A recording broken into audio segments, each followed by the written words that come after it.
Le Champ de Mars, 25 hectares, l'un des lieux les plus fréquentés de la capitale. Riverains, sportifs et surtout touristes s'y pressent pour admirer l'emblème de la ville, la Tour Eiffel. Non sans une pointe de déception, parfois. Nous sommes passés près des toilettes et il y a une odeur terrible. Ça pourrait être sympa de se balader ici s'il n'y avait pas tous ces travaux. Il y a beaucoup de poussière, des tas de feuilles qui pourraient être nettoyées.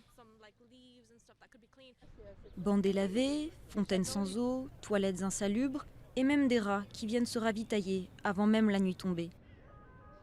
Pour cet habitant du quartier, c'en est trop. Avec son association des Amis du Champ de Mars, il a pris les choses en main et lancé un grand concours d'idées ouvert notamment aux architectes et paysagistes.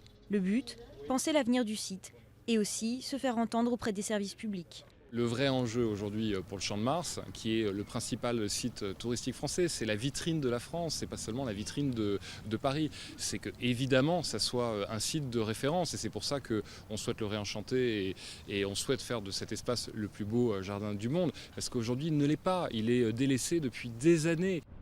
Avec ses quelques 2 millions d'habitants, Paris est régulièrement pointé du doigt pour son insalubrité. La mairie consacre pourtant 500 millions d'euros par an à la propreté. Récemment, elle a encore annoncé 10 nouvelles mesures, multiplication des cendriers, augmentation des effectifs ou encore renforcement de la lutte contre les rats.